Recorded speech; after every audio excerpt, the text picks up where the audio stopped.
March for Science, protesters gather worldwide to support evidence. At the main March for Science, demonstrators gathered at Washington's National Mall to hear speakers laud science as the force moving humanity forward, and rail against policymakers they say are ignoring fact and research in areas including climate change.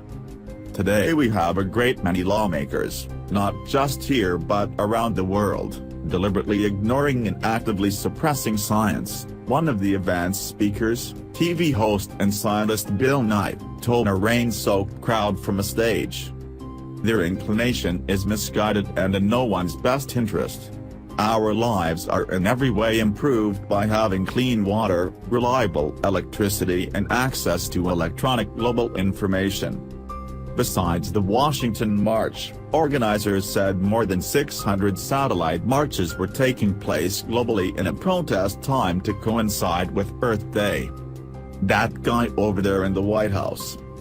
The march, whose beginnings reflect the viral birth of the Women's March on Washington, was billed by its organizers as political but non-partisan. But many messages were leveled at Trump and his party, which holds majorities in Congress. Scientists have raised alarms over Trump's budget blueprint, which would cut $12.6 billion from the Department of Health and Human Services, including $5.8 billion from the National Institutes of Health alone. One speaker said the administration tries but fails to silence scientists. Several contrasted rationality and scientific thought to alternative facts, a phrase that's attracted popular derision since the White House aide uttered it. With the White House in view, protesters held signs with messages such as "In peer review we trust her and it's the environment, stupid." The crowd fended off a steady rain with umbrellas and jackets as event co-host Questlove alluded to Trump. "That guy over there," the musician and producer said from a stage north of the Washington Monument. "It's been frustrating to watch as certain forces in our society try to squelch science or their refusal to believe in it or propose alternative realities and facts, alternative facts, whatever that expletive is." Demonstrators marched from the National Mall to Union Square. Joni Wright, a neurophysiology graduate student at the University of Florida, cited the Trump administration as the reason why she was in the crowd. "Science is really important, and the current administration is making decisions that are counter to climate change, genetically modified food and vaccinations," Wright, 38, told CNN.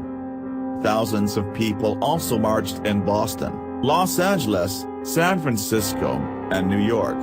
In Chicago, throngs marched from Grant Park to the Field Museum for a science exposition, CNN affiliate WBBM-TV reported. "Science has always strived to remain non-political, non-partisan, and we're still striving for that," Liz Homsey, a co-organizer, told the station. "Every single scientist at this event feels that it is much more pro-science than anti-anything."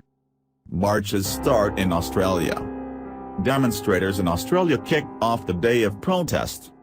In Sydney, marchers carried banners, many homemade, with slogans such as "Science makes sense," "Science-based policy equals stuff that works," and "Climate change is real, clean coal is not." Another placard displayed the message, "Governments, stop ignoring inconvenient science. We are not going to be silent, why scientists are marching." It wasn't only major cities where scientists and their supporters came out. Rebecca McElroy, an astrophysics doctoral student at the University of Sydney, tweeted video of a mini-march for science around the dome of the Anglo-Australian Telescope in New South Wales.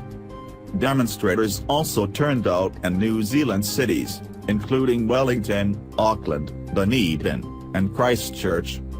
New Zealand Green Party co-leader James Shaw tweeted a popular chant from the marchers, "What do we want? Evidence-based science. When do we want it? After peer review. Broader vision." Scientists and their supporters were urged to turn out in force in London as well as other marches in France, Ireland, Finland, Germany, Portugal and the Netherlands. David Johnson, 35, a doctoral student in London, said he was marching because he felt climate change was being sidelined by the US administration and that science was being demonized. Another London marcher, 24-year-old student Rachel Danley Bowers, said science was important and that budget cuts affected research. Roger Morris, professor of molecular neurobiology at King's College London, said, "These marches are brilliant, a spontaneous, global response led by young scientists empowered by social media, keenly aware of the global challenges that need to be addressed if the world is to have a civilized, sustainable future."